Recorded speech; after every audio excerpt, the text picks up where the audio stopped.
Ok, ¿listo? ¿Preparados? ¿Atentos para escuchar lo que Dios tiene para nosotros? ¿Qué estamos estudiando en Tito también esta semana? Que cuando alguien predica la palabra del Señor, ¿cómo lo tiene que hacer? Con autoridad. Yo predico con autoridad, ¿por qué? Porque no estoy predicando mi palabra, sino la palabra de Dios. Ahora, entonces, si el mensajero predica con autoridad la palabra de Dios, me he preparado, he estudiado para compartirles el mensaje de Dios. ¿Cuál debe ser la actitud del receptor? Si ustedes entienden que esta es palabra de Dios, que se predica con autoridad, ¿ustedes cómo deben escucharla? Pues ahí se va, lo que alcance a escuchar, ¿no? O me entretengo con el celular, ¿verdad? Así es. Entonces, ¿listos para escuchar el mensaje? Perfecto. Vamos al libro de Oseas.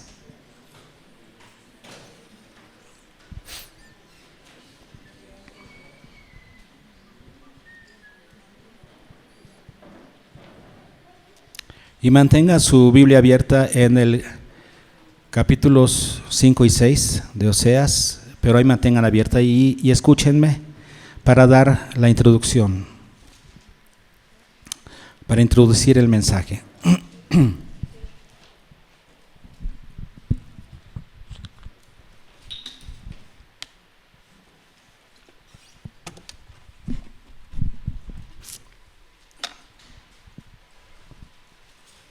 Hemos estado predicando en los 2 domingos anteriores acerca del tema de la supereminente grandeza del poder de Dios. ¿Se acuerdan de eso? Que actúa en nosotros. En el primer mensaje dijimos que ese poder supereminente de Dios es el mismo que actuó en Cristo Jesús. ¿Se acuerdan? Entonces vimos en qué momentos actuó ese poder.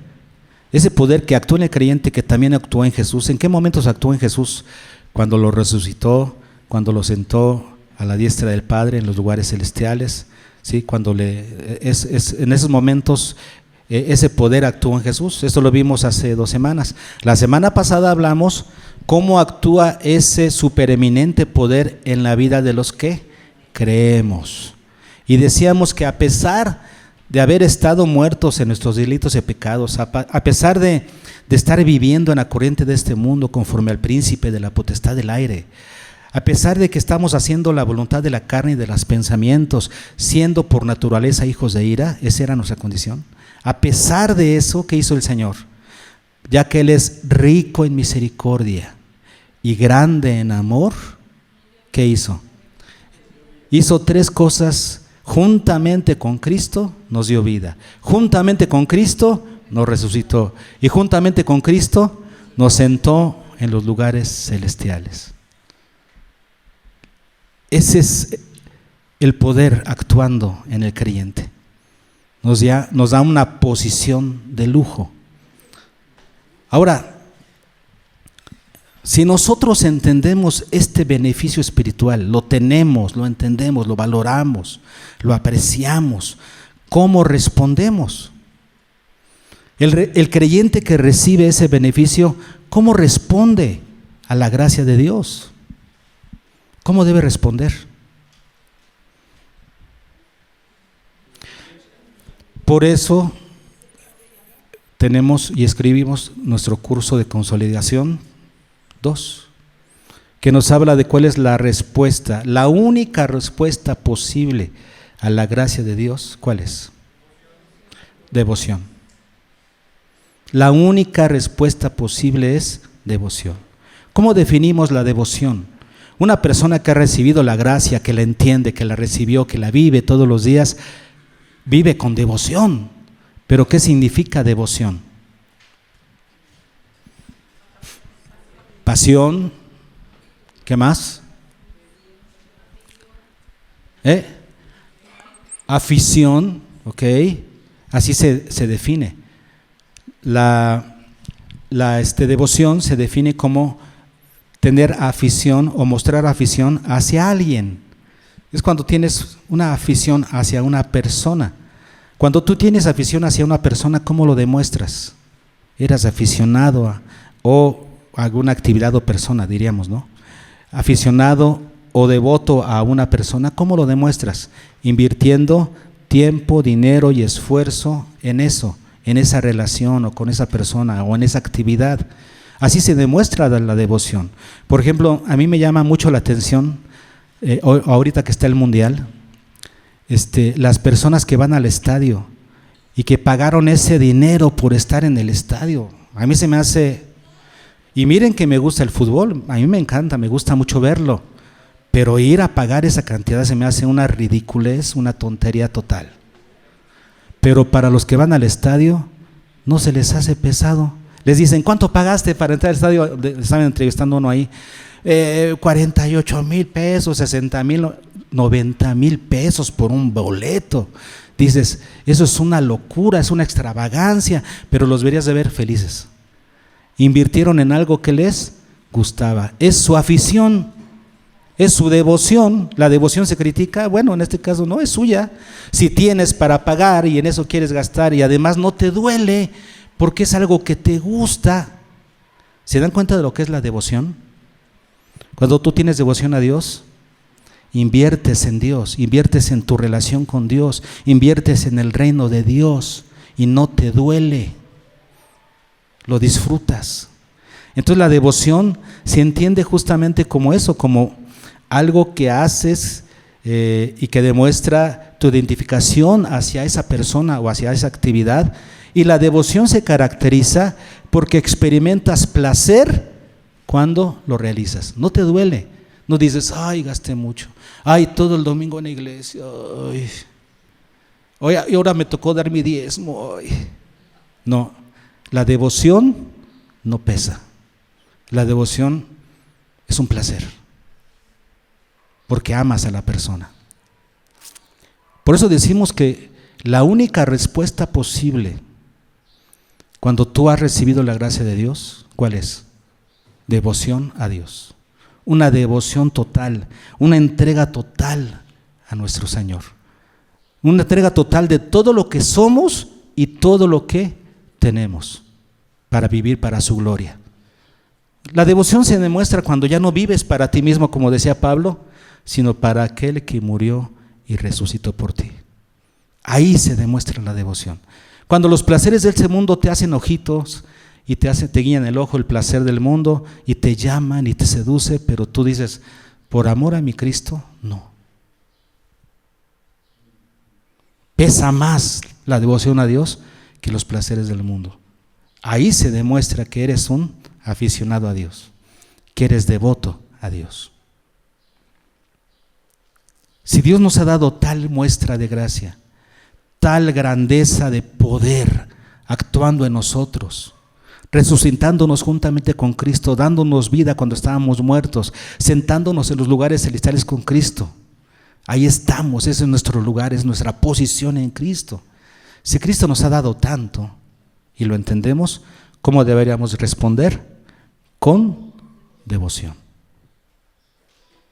Ahora, vamos a tomar hoy como ejemplo al pueblo de Israel en el libro de Oseas, como un ejemplo de falta de devoción, iba a decir de devoción. Ellos habían recibido como pueblo de Dios, para empezar, la elección. Eran pueblo de Dios por elección, porque Dios llamó a Abraham de una nación extranjera. ¿Por qué lo hizo? Por gracia. Dios toma a Abraham de Mesopotamia, de Caldea, y dice, de ti haré una nación que será mi pueblo. Israel es el pueblo de la elección. Israel de ellos eran el sacerdocio, de ellos eran los profetas, de ellos vendría la escritura, de ellos vendría el Mesías. Si Israel entiende esos beneficios que eran de gracia, ¿qué se esperaba de Israel? Que fueran un pueblo devoto a Jehová. ¿Y cómo vivieron? Vamos a ver cómo lo define Oseas en este caso.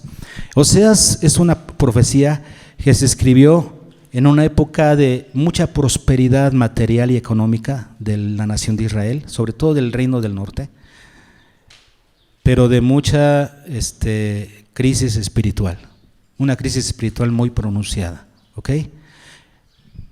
Oseas escribió, según dice el capítulo 1, versículo 1, escribió en los días de Usías, Jotam, Acaz y Ezequías. Para los que han leído la historia de Israel, Usías, Jotam, Acaz y Ezequías. Ezequías fue un buen rey. Y durante el reinado de Jeroboam II, no el primero, Jeroboam II, rey de Israel. Los que conocemos la historia de Israel, los que hemos estudiado el libro de los reyes, ¿no? Podemos recordar que Jeroboam fue un rey muy malo que llevó al pueblo a la idolatría, pero fue un rey políticamente muy bueno. Fue un rey que gobernó, que hizo fuerte a la nación, que la hizo fuerte financieramente, políticamente era una nación fuerte. En esa época Jeroboam II llevó a Israel a ser una nación estable, fuerte, segura, pero desobediente a Dios. ¿Quién diría que pocos años después, con los hijos de Jeroboam, vinieran los asirios y conquistaran ese reino? Que se veía tan próspero, lo conquistaron así, porque vino el juicio de Dios sobre ellos. Pocos años después de Jeroboam II. Esta es la época en la que está escribiendo Oseas, ¿ok? Entonces,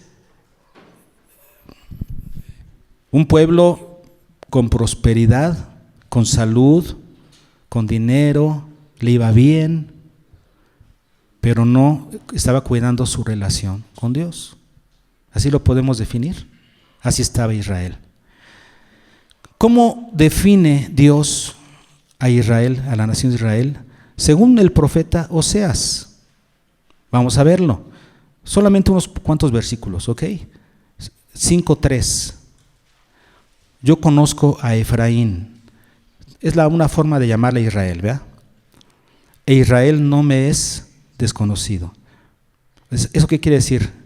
Los conozco perfecto. O sea, a mí no me tienen que hablar de Israel, no me tienen que dar, yo conozco perfectamente su condición. ¿Ok? Y luego ¿qué dice? Porque ahora, oh Efraín, ¿qué? Te has prostituido. ¿Cómo ve Dios a Israel? Prostituyéndose. ¿Y qué es prostitución?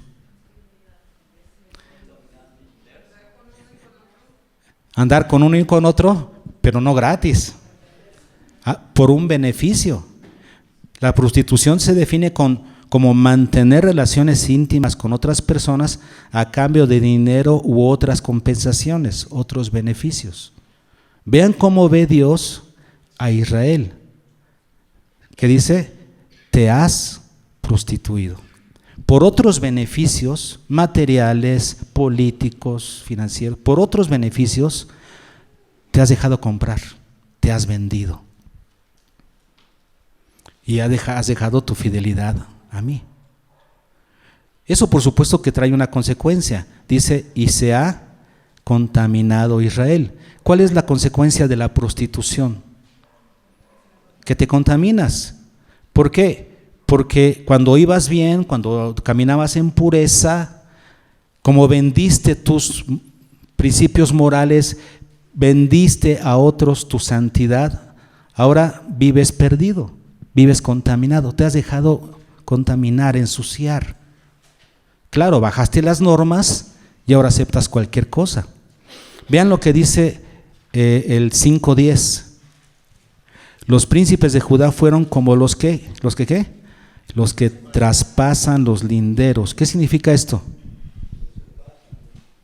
Se pasan, se pasan de la raya, traspasan los linderos. Es lo que cuando dices, esto no está permitido, hasta aquí está permitido, ya más allá está prohibido, es malo, es inmoral, no lo deberías hacer.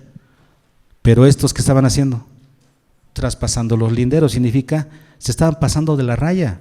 Estaban comenzando a hacer cosas en su vida que no eran correctas a los ojos de Dios. Juntarse con las otras naciones, hacer lo que las otras naciones hacían, adorar a los ídolos de las demás naciones. Entonces, en religión, en comportamiento, en ética, en moral, se estaban pareciendo a las demás naciones. ¿Qué estaban haciendo? Estaban traspasando los linderos. Y luego dice el versículo 11, Efraín es vejado, quebrantado en juicio. ¿Por qué? Quiso andar en pos de vanidades. ¿Cuál es la razón por la que estaban traspasando los linderos? ¿Qué significa ir en pos? Tras, o sea, perseguir. ¿Qué es lo que Israel perseguía? Las vanidades. Ya las perseguían. Un creyente, ¿qué debe perseguir? La voluntad de Dios. Un creyente que persigue la santidad, lo que le es aburrido o contrario a los que no conocen a Dios. Para los que no conocen a Dios, la santidad es una tontería, es aburrida. Eso es lo que nosotros perseguimos. Un creyente persigue lo que el mundo desecha, lo que para el mundo es incomprensible, para nosotros es precioso. La santidad, la moral divina, la moral de Dios. Esto es precioso, es lo que nosotros ¿qué? Perseguimos. Pero el pueblo de Dios estaba rebajando sus normas y ¿qué hace ahora? Persiguiendo vanidades. Lo que no vale, lo que no sirve a los ojos de Dios. Esta era la condición del pueblo. Te has prostituido, te has contaminado. Y vean otra palabra más fuerte, 5:4. No piensan en convertirse a su Dios, no, ya ni lo piensan, ¿Por qué? ¿Por qué no piensan ni siquiera ya convertirse a su Dios? Porque espíritu de fornicación está en medio de ellos. Es una palabra que se repite varias veces. Por ejemplo, en el 4:15 dice, si fornicas tú, Israel, a lo menos no peque Judá. Pero, ¿qué pasó con Judá? También fornicó, ¿verdad? Le pasó lo mismo. O sea, si Israel va a estar mal, por lo menos Judá no. ¿Se acuerdan que Israel es el reino del norte, Judá el reino del sur? Si Israel peca, por lo menos Judá no. Esa es la profecía de Oseas. Tú no, Judá, tú no sigas sus pasos. Pero ¿qué sucedió? Dice el versículo 15, al final, y Judá tropezará también con ellos. También les pasó. Entonces, ¿qué dice aquí? Espíritu de fornicación. ¿Qué es la fornicación? ¿Cuándo se dice fornicación? En este contexto, ¿a qué se refiere? Espíritu de fornicación, con varios. Es como la prostitución. Y romper el pacto, infidelidad, exactamente a eso se refiere. En estos pasajes del Antiguo Testamento, cuando se utiliza esta palabra en el sentido de la relación de Dios con su pueblo, ¿qué significa fornicaste? Significa me traicionaste. Significa debiste ser fiel a mí, debiste ser devoto a mí, Israel, yo soy tu Dios, yo te saqué de Egipto, yo te di reglas, yo elegí a Abraham, yo te he hecho el pueblo de mi elección, debiste ser devoto a mí. ¿Y qué hiciste? Pusiste tu devoción en otros dioses, en otras naciones. ¿Eso qué es? Traición. Fornicación en este contexto significa traición. Y vean lo que dice el versículo 7, 5:7 dice, contra Jehová prevaricaron. Esa palabra prevaricaron, esa palabra hebrea en este caso, significa a Jehová traicionaron. Esa palabra significa traicionar. Se repite en el 6:7, dice, mas ellos cual Adán traspasaron el pacto, allí prevaricaron contra mí. ¿Qué dice ahí? Allí me traicionaron, dice el Señor. Por eso utiliza la palabra, tienen espíritu de fornicación, porque se la pasan traicionándome.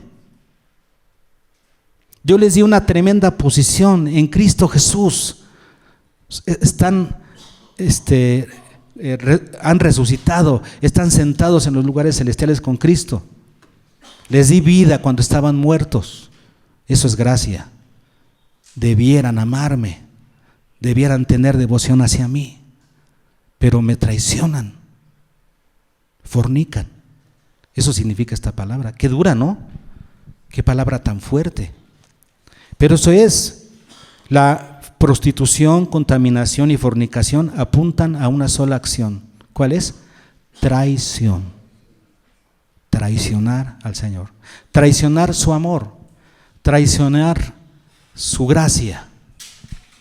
Porque por su gracia deberíamos amarlo y estar devotos a Él. Y cuando no tenemos esa devoción que la gracia merece, ¿cómo se llama eso? Traición. Es como cuando la esposa siente que el esposo está mirando a otras y siente que la atracción de otras le llama más la atención. ¿Qué siente ella? ¿Qué siente ella? Traición.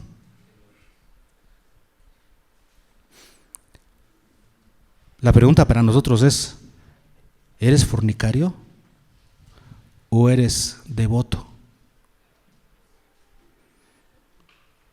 ¿Cómo podrías saber si eres fornicario o devoto? De muchas maneras muy prácticas, ¿no?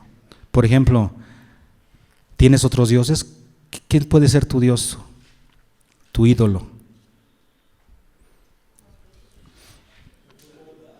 ¿El fútbol? ¿Ahorita?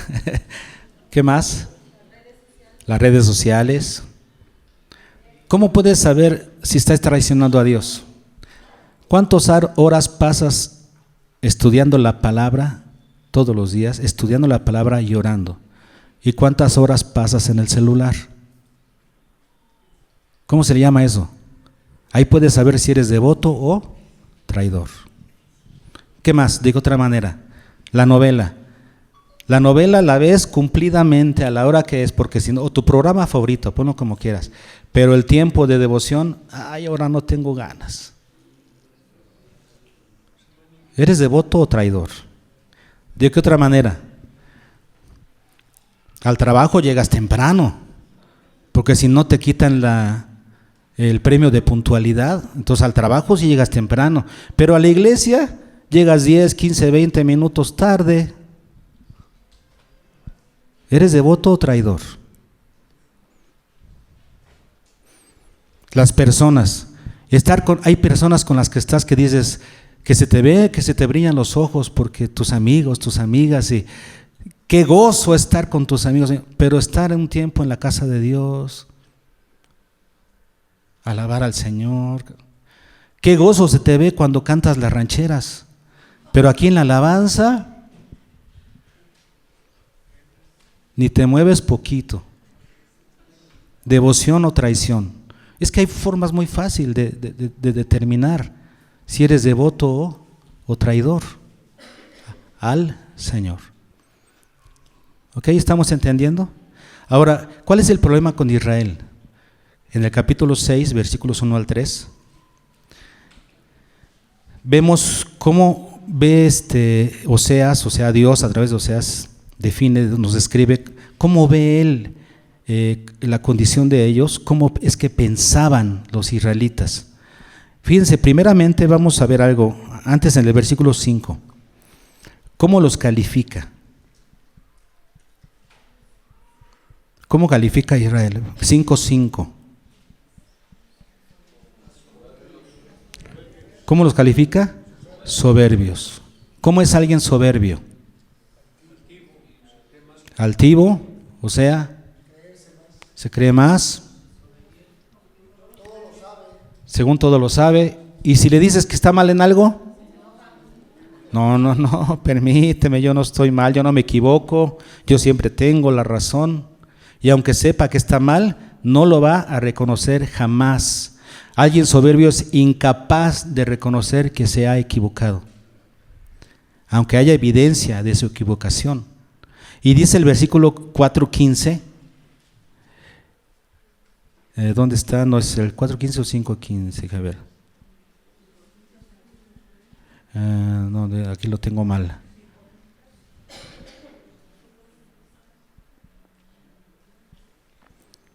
No lo tengo, ya lo perdí. Bueno, ahí está, ¿no? Sí, ya lo vimos, ¿no? La soberbia de Israel. Bueno, dice, le desmentirá en su cara. ¿Esto qué quiere decir? Tu propia soberbia te va a hacer llevar al fracaso, ¿no? te va a llevar al fracaso. Eso es lo que significa. Pues el 15 porque también era Judá, ¿no? Decíamos que tanto Israel como Judá iban hacia el mismo lugar. Ok, por eso puse el 4:15. Ya lo vimos eso. Entonces, bueno, Israel, por su soberbia, esa soberbia es la que la llevaría al fracaso, porque dice la soberbia de Israel le desmentirá en su cara. Su misma soberbia le iba a llevar al fracaso. Veamos, según Oseas, cómo es un pueblo soberbio, cómo reacciona un pueblo soberbio ante el castigo de Dios, ante la disciplina de Dios. Dios ya comenzaba a disciplinar a Israel. ¿Cómo actúa un pueblo soberbio ante la disciplina de Dios? Vean lo que dice, vamos a leer del 1 al 3. Venid y volvamos a Jehová. Estas no son palabras realmente del pueblo, sino es la manera en la que Oseas está describiendo al pueblo de Israel. Como si ellos dijeran, venid, volvamos a Jehová, porque Él arrebató y nos curará, hirió y nos vendará. Nos dará vida después de 2 días, en el tercer día nos resucitará y viviremos delante de Él.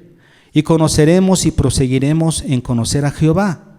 Como el alba está dispuesta a su salida, y vendrá a nosotros como la lluvia tardía y temprana a la tierra.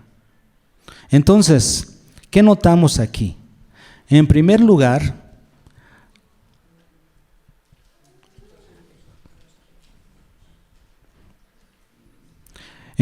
lo que notamos es que las palabras que utilizan, nos curará, nos vendará, nos dará vida, nos resucitará, viviremos delante de Él, conoceremos a Jehová, vendrá a nosotros. Esas son las palabras que utilizan estos 3 versículos. Nunca dice, nosotros hemos pecado y por eso estamos así.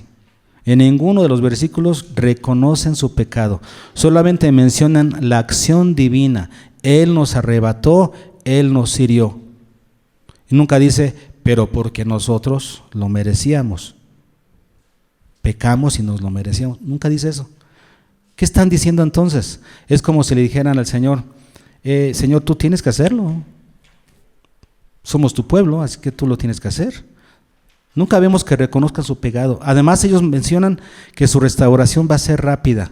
Dice, en el 2.º día y al 3.er día resucitaremos. No es una referencia a la resurrección de Jesús aquí. No hay ninguna referencia a la resurrección de Jesús. Está hablando de la prontitud. Al 3.er día ya estaremos restaurados. Y luego hablan de la restauración como algo automático que va a venir, como el alba está dispuesta a su salida, como la lluvia temprana y tardía que viene sobre los campos, así va a venir su perdón y su restauración. ¿Dónde está la falla en la lógica de estos? Ellos no se ponían a hacer nada. Ellos nada más decían, pues Él nos hirió, sabrá por qué, pues Él nos restaurará. Somos su pueblo, somos sus hijos, nos va a restaurar, nos tiene que perdonar, nos tiene que bendecir. Somos sus hijos. ¿No? Algo así es lo que se siente aquí. Era como decir, somos el pueblo de Dios, así es que Dios tiene que restaurarnos. Si nos castigó, pues que nos levante. ¿Dónde está la falla en la lógica del pueblo de Israel? En que ellos no estaban reconociendo en ningún momento su pecado. Y por eso lo que sigue, en los versículos 4 al 6, dice el versículo 4 que memorizamos, ¿qué haré a ti, Efraín?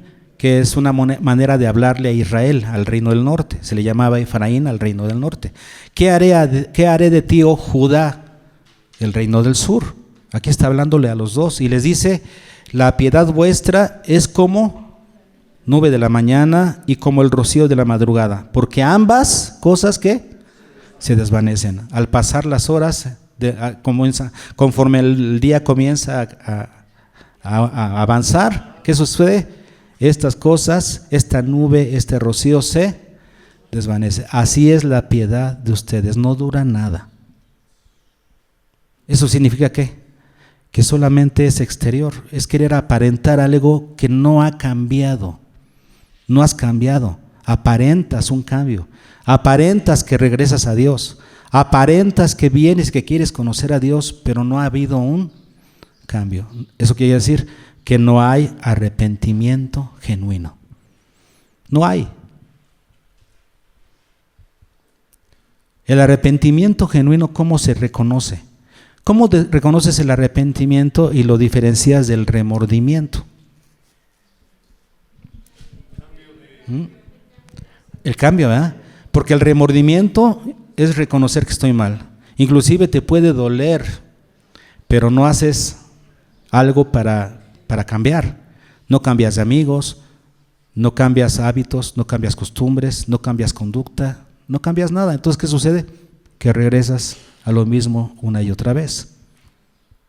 Esa es la condición del remordimiento. El arrepentimiento se refiere a un cambio de mentalidad, y un cambio de mentalidad te va a llevar a un cambio de conducta, porque todo comienza acá. Si cambias la mentalidad, va a cambiar la conducta. Por eso la palabra arrepentimiento es la palabra metanoía, cambio de mente. Si tú cambias la mente, vas a cambiar tu conducta. ¿Qué significa cuando alguien no cambia su conducta? Que no la ha cambiado la mente. No hay arrepentimiento. Y nosotros manejamos en el curso 1 que, por ejemplo, para tener la salvación, el arrepentimiento es una condición, no es un pago. O sea, no quiere decir que te arrepientes como un pago para recibir la gracia de Dios. No, porque el arrepentimiento no es un pago, es una condición. Si no se da esa condición, no puedes ser salvo, no puedes recibir la salvación. El arrepentimiento es una condición para la salvación. Si una persona entiende el evangelio, inclusive llega a decir lo creo, pero no se arrepiente, no puede ser salvo. Ahora, en la vida cristiana también aplica el arrepentimiento, porque inclusive decimos en el curso 1 que el arrepentimiento inicial es para salvación. De ahí en adelante el creyente entiende que este es un principio de vida. Cada vez que estudias la palabra y que Dios te dice algo que estás haciendo mal, tiene que haber arrepentimiento para santificación. Arrepentimiento para santificación. La primera vez que te arrepientes es arrepentimiento para salvación. Pero ya que eres creyente, todos los días, cada vez que estudias la palabra, cada vez que escuchas un mensaje, ¿qué es lo que se espera del creyente? Que demuestre arrepentimiento para santificación. Pero a veces entendemos mal la santificación, y el pueblo de Israel aquí lo entendía mal. Por eso Oseas les dice las palabras del versículo 6. A ver, déjenme explicarles para que entiendan bien. Versículo 6, ¿qué dice ahí? Porque misericordia quiero y no sacrificio, y conocimiento de Dios más que holocaustos. Lo que estaba diciendo Oseas a Israel es, miren, apunten bien, porque están apuntando a otro lado. Ustedes, para mostrar arrepentimiento, le dice Oseas al pueblo de Israel, ustedes, para mostrar su arrepentimiento, ¿qué están haciendo? ¿Están qué? No sacrificio. ¿Qué están trayendo ellos? Sacrificios. Ellos creen que con traer un animalito y un sacrificio ya con eso ya eso es devoción. ¿Qué más estaban haciendo? Trayendo holocaustos. Ellos estaban cumpliendo los ritos de la ley. Traían sus animalitos, aquí está, ya, listo, ya estoy bien con Dios. ¿Y qué les dice? O sea, están apuntando mal. Están apuntando a sacrificios, están apuntando a holocaustos. ¿A dónde deben apuntar si quieren vivir en santidad? Misericordia, conocimiento de Dios. El conocimiento de Dios te va a ayudar a saber cómo es Dios y qué pide Dios de ti. ¿Para qué estudiamos la Biblia? ¿Para qué estudiamos aprendiendo juntos en las casas? ¿Para qué estudiamos la palabra? Para conocer a Dios y sus caminos. Conocemos cómo es Dios y conocemos qué pide Dios de nosotros. Necesitamos saberlo, conocimiento de Dios. ¿Quieres saber cómo actúa Dios? ¿Qué es lo que Él busca de ti? No busca holocaustos, no busca sacrificios, no busca religión. Él no quiere que seas religioso. Él quiere que misericordia, conocimiento de Dios. Misericordia se refiere a esa actitud que te hace obedecer. En este caso, la misericordia, esa palabra hebrea, a veces se confunde con amor. Amor a Dios. ¿Cómo demuestras amor a Dios? Devoción. Esta palabra así se entiende. Para que entendamos mejor ese uso de la palabra de este versículo, bueno, hermanos, hay otros versículos de la Biblia, otros pasajes de la Biblia. Por ejemplo, cuando Samuel confronta a Saúl, primero de Samuel 15:22. ¿Se acuerdan de eso? Primero de Samuel 15:22. Dios le había ordenado a Saúl, a través de Samuel, que destruyera a los amalecitas completitos, que los extinguiera. Pero ¿qué hizo Saúl? Perdonó a Amalec y perdonó a lo mejor del rebaño, de los animales. Y entonces el Señor le llama la atención y le dice, ¿cómo le dice? Se complace Jehová tanto en holocaustos y víctimas como en que se obedezca a las palabras de Jehová. Ciertamente el obedecer es mejor que los sacrificios y el prestar atención que la grosura de los carneros. O sea, a Dios no le interesan los holocaustos ni los sacrificios. Es una forma en la que el Señor estaba enseñándoles a confiar en la gracia de Dios. Era una figura de la muerte de Cristo. Pero la buena relación con Dios, ¿cómo se da? A través de la obediencia, a través de prestar atención a las palabras del Señor. Esta misma expresión que utiliza Oseas, misericordia quiero y no sacrificios, Jesús la utilizó 2 veces en su ministerio. 2 veces, vamos a verlo para ver qué sentido le puso Jesús a estas palabras. Están en Mateo capítulo 9, versículo 13. En Mateo 9:13.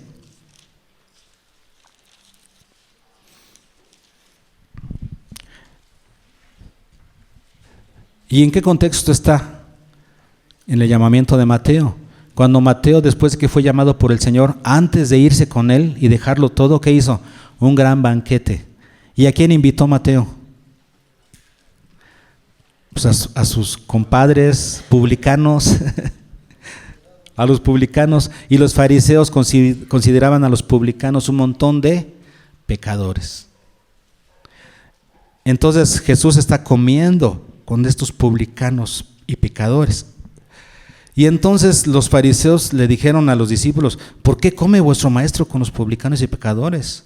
Entonces Jesús les responde estas palabras, versículo 13, id pues y aprended lo que significa misericordia quiero y no sacrificio, porque no he venido a llamar a justos sino a pecadores al arrepentimiento. Lo que les está echando en cara es los aspectos ceremoniales de la ley que ellos querían guardar. No contaminarse, aguas, no te juntes con fulanito, no te acerques, no platiques con los publicanos, son pecadores. Eso los va a contaminar. ¿Qué es lo que le interesa al Señor? ¿La contaminación ceremonial o la salvación? Salvar a estos pecadores. ¿Se dan cuenta de lo que es misericordia quiero y no sacrificio? Es cuando tú quieres componer tu relación con Dios a través de religión. Pues yo voy a la iglesia, yo asisto todos los domingos, yo doy mis diezmos inclusive, participo de un ministerio. ¿Y eso qué? Ya por eso te crees que... ¿Y tu conducta cómo está? ¿Tu obediencia a Dios? Ahí es donde se demuestra si eres devoto o traicionero. ¿Cómo está tu vida social, diríamos? Otro pasaje donde está Mateo 12:7. En Mateo 12:7 dice, y en el contexto en el que los discípulos están pasando por un campo y comienzan a arrancar espigas y a comer espigas mientras pasaban, tenían hambre, pasaron por el medio de un campo y comenzaron a espigar y a comer, lo cual era lícito en la ley. ¿Cuál era el problema? Que era sábado. Entonces los fariseos decían, es sábado y estos están espigando en el campo. Y los querían criticar. Y entonces Jesús les dice, si supieseis qué significa misericordia quiero y no sacrificio, no condenaríais a estos inocentes. Volvemos al punto, ser religioso. Ellos querían poner por encima de la necesidad fisiológica comer, querían poner los ritos ceremoniales. ¿Eso qué quiere decir? La necesidad fisiológica está por encima de los ritos ceremoniales. Si estos tienen hambre, que espiguen y coman, aunque sea sábado. Pero que no forniquen, porque ese es un principio moral, no ceremonial. ¿Ven la diferencia? Por ejemplo, en la ley de Moisés, todas las leyes ceremoniales ya no aplican para nosotros, pero las que son morales, sí. Como por ejemplo, honra a tu padre y a tu madre, no adulterarás, no hablarás falso testimonio. Son preceptos que morales, eso sí aplican. Los ceremoniales no. Y aquí tenemos algunos ejemplos de eso. Los fariseos estaban queriendo obligar a que guardaran los ritos ceremoniales por encima de las necesidades fisiológicas. Jesús está diciendo, ellos son inocentes. Cuando tú pones encima, fíjense, lo ceremonial, creyendo que así agradas a Dios, creyendo que así muestras arrepentimiento, que muestras devoción. La devoción no necesariamente, aunque es parte de la devoción asistir a la iglesia, por supuesto, lo enseñamos en el curso 2. Enseñamos que nuestra primera devoción, una vez salvos, es asistir a la iglesia, es una devoción, por supuesto. Pero, ¿y todas las demás? ¿Cómo demuestras que estás devoto a Dios? Que eres devoto porque entiendes la gracia que Él te dio. ¿Cómo demuestras que vives para Él? Que ya no vives para ti mismo. Eso es devoción. Y eso no se demuestra solamente en lo religioso. Si tú crees que vas a agradar a Dios porque cumples religiosamente con las normas de la religión, estás equivocado. Para agradar a Dios necesitas vivir de una manera correcta. Demostrarlo con misericordia. Misericordia quiero y no sacrificio. Para tener devoción es necesario mostrar arrepentimiento. El arrepentimiento, hermanos, es la clave para la devoción. ¿Se acuerdan de eso? Mostrarse arrepentimiento por primera vez para creer en Cristo, arrepentimiento para salvación.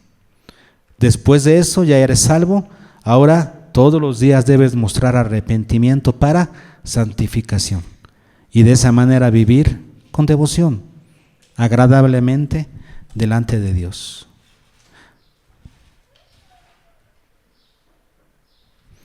Esto es lo que hará que seamos totalmente devotos a Él. ¿Qué aprendimos hoy, hermanos? Bueno, aprendimos que la gracia de que el Señor nos ha dado es inmensa. El lugar, la posición que nos ha dado en Cristo, valorar esa posición en Cristo, que ahora tenemos vida, que hemos sido resucitados juntamente con Él, que estamos sentados a la diestra del Padre junto con Cristo. Esa es tu posición en Cristo. Si tú aprecias esa posición, entonces ¿cómo debes responder? Decíamos, con devoción. La devoción es la única respuesta posible. Pero ¿qué sucede a veces con nosotros? Que en vez de devoción somos traicioneros, practicamos la traición. Porque el Señor podría calificarnos como fornicarios, porque no mostramos devoción a Dios, sino a otras personas, a otras actividades. Demostramos más devoción al trabajo, demostramos más devoción al celular, a la televisión, a las amistades, al deporte, y no tenemos verdadera devoción a Dios. Somos traicioneros. ¿Y por qué sucede esto en el creyente? Porque aquí es un reclamo hacia el pueblo de Dios. Una persona que no es cristiana no puede traicionar a Dios. Vive en pecado y va al infierno. La traición solamente se da con aquellos que tienen ya una relación con Dios, como en el caso de Israel, que era el pueblo de Dios. Si ya tienes una relación con Dios y no vives con devoción, cuida, eso es lo que hay que cuidar. Esta es una palabra para los creyentes. ¿Por qué a veces nosotros no admitimos culpa? Porque somos soberbios. No nos gusta que nos digan las cosas. Y pensamos muchas veces que podemos arreglar todo con las apariencias, cambiando por encimita. Pero como que nos dice aquí el Señor en Oseas, Vuestra piedad es como nube, es como el rocío de la mañana que se desvanece. Si es así tu piedad, solamente es exterior, solamente para aparentar, pero no hay un cambio real en ti, es porque no te estás arrepintiendo. El arrepentimiento es una condición interna tuya, es mental. Te arrepientes acá para que luego cambies tu conducta. El Señor dice: misericordia quiero y no sacrificios. No quiero apariencias, no quiero religión, quiero un cambio de conducta. Un cambio de conducta que proceda de un cambio de mente. Y el arrepentimiento es la única forma, es la única clave, es la única solución para generar devoción real en nuestras vidas. Una devoción que venga de adentro hacia afuera. ¿Entendimos lo que Dios quiere para nosotros? Por eso vamos a terminar cantando este canto que se llama Enséñame tu voluntad. Cuando cantemos este canto, digámosle al Señor: Señor, enséñame, no sé, quiero aprender a vivir dedicando mis ojos, dedicando mis oídos, dedicando mis manos, siendo dirigido por ti para dedicar mi vida entera a tu servicio. Enséñame tu voluntad. Póngase de pie y vamos a cantar.